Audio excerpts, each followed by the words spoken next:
Buonasera,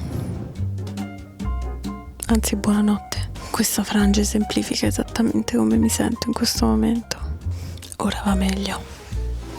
Sono le 2:55, ma porca puttana.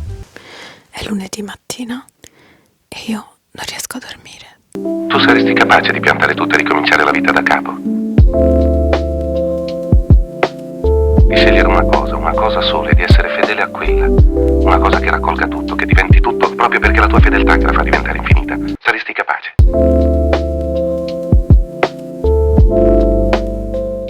Mi succede spesso. Sono stanca morta in realtà.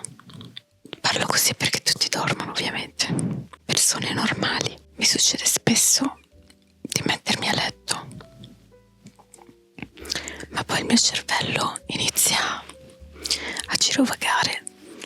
Mi sento in colpa tendenzialmente. Ho paura di perdere tempo dormendo, ovviamente ho paura di perdere tempo dormendo. Ma questo cosa sta andando?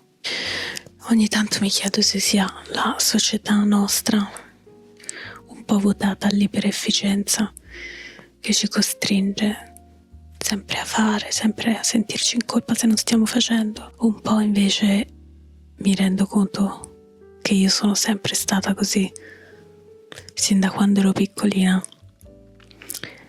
Non volevo fare i pisolini, godetevi i pisolini finché potete. Poi c'è anche una parte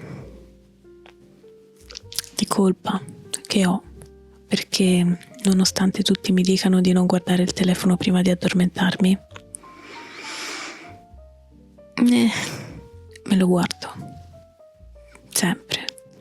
E stanotte stavo per decidere di andare a dormire quando mi è apparsa sulla timeline di Twitter questa foto. Questa foto ritrae JFK, John Fitzgerald Kennedy, presidente degli Stati Uniti, quello, insieme a un suo amico d'infanzia, il cui nome è, me lo sono già scordato, Lem Billings. Allora, tendenzialmente a me della sessualità delle persone non me ne frega niente. Vi dico solamente che sono laureata in cinema, uno dei miei registi preferiti è Pedro Almodóvar e ho scoperto 2 giorni fa che è omosessuale.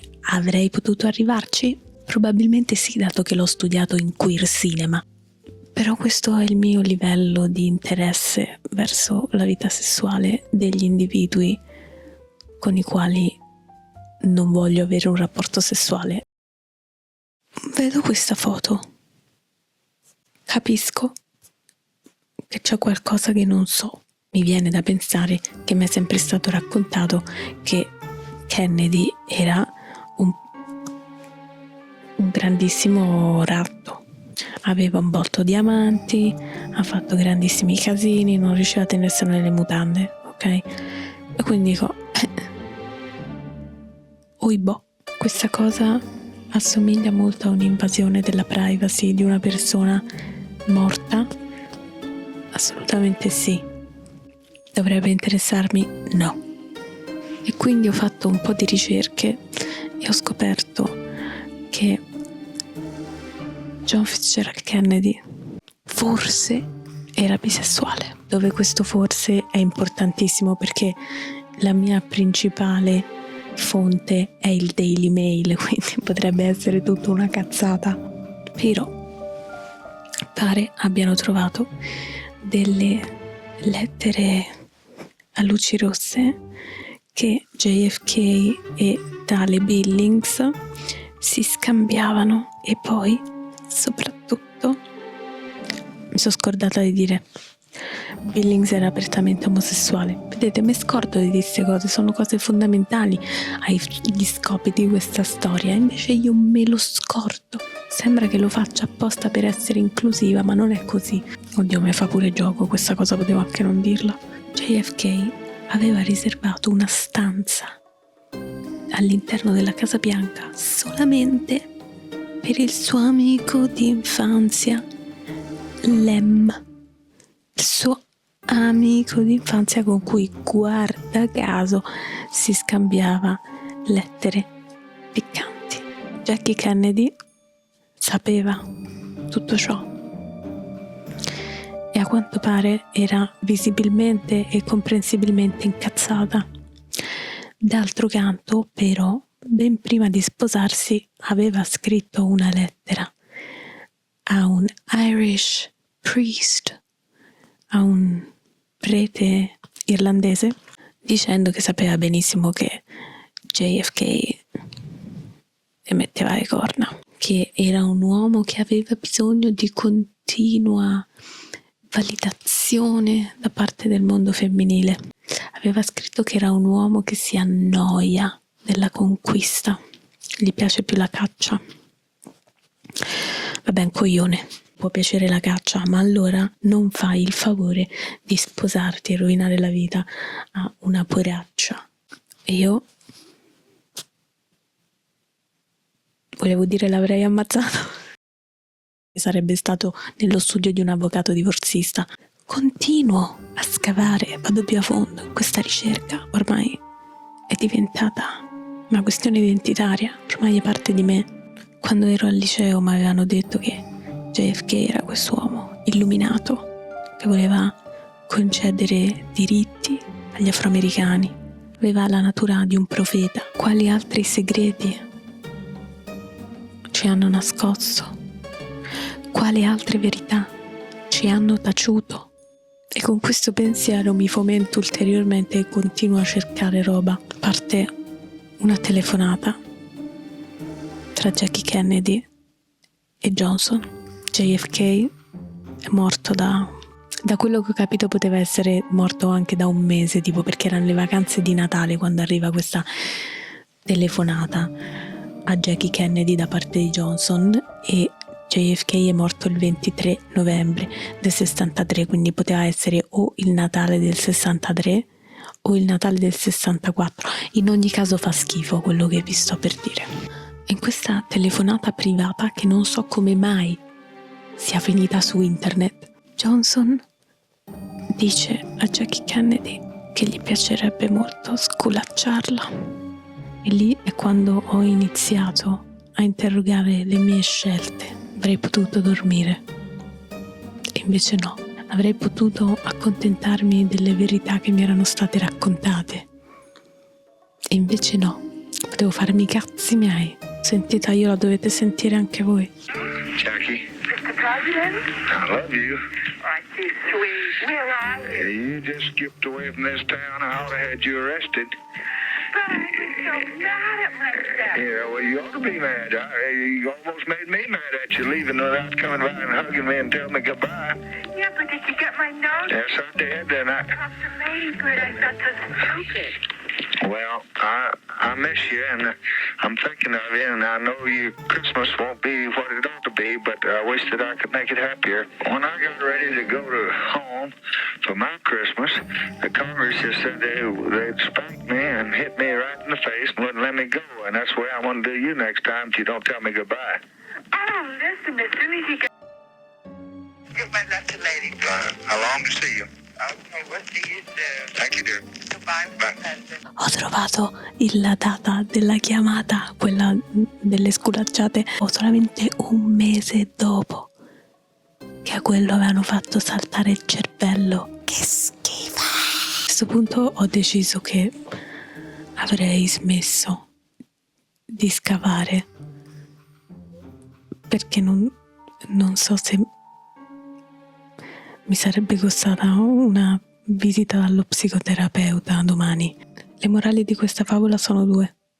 Non utilizzate il vostro telefono prima di andare a dormire e fatevi i cazzi vostri. Allora amici, qua la situazione è molto grave, perché comunque 26 anni è veramente quell'età confusissima in cui ti appaiono i brufoli, ma anche le rughe, cioè una cosa che... Tra un po' c'ho un piede nella tomba, i brufoli ancora. Gesù. Comunque stavo dicendo che devo uscire, devo farmi un restauro non indifferente.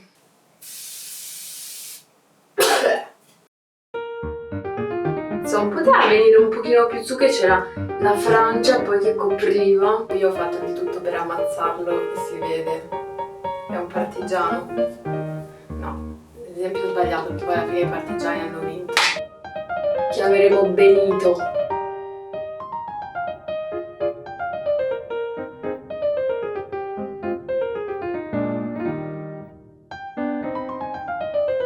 Allora, l'evento è una roba di universitari, quindi non è che mi posso presentare con l'ombretto un po' glitterato.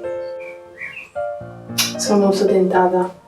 Faccio finta di avere 4 anni in meno o faccio la mia età? Sono assolutamente scelta arbitraria, è appena scelto io.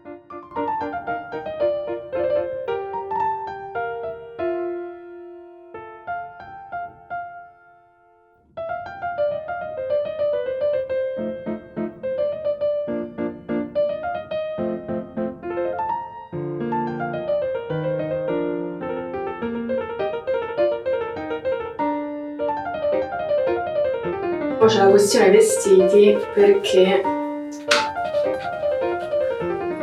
così non ci vado chiaramente, perché c'è il gestore di mia nonna, che è molto comodo. Benito si vede, vabbè. Non fa caldo, ma non fa neanche freddissimo. Devo chiedere infinitamente scusa al mondo della moda e a mia madre, che ha pagato tanto per farmi avere dei vestiti decenti e io li abbino in questo modo. Il marrone con il nero. Non ho imparato niente da insomiccio. Ovviamente ho cambiato. C'è talmente poca luce che non mi mette a fuoco. Chissà che clip di merda che uscirà da sta roba. E io soffro un po' d'ansia, quindi per fortuna all'aperto, devo dire che comunque aria fresca, però comunque c'è la calca. Quindi vabbè, però è giusto anche pian pianino fare cose che si possono superare, altrimenti se mi viene l'ansia tornerò a casa, non c'è problema, non muore nessuno, si spera.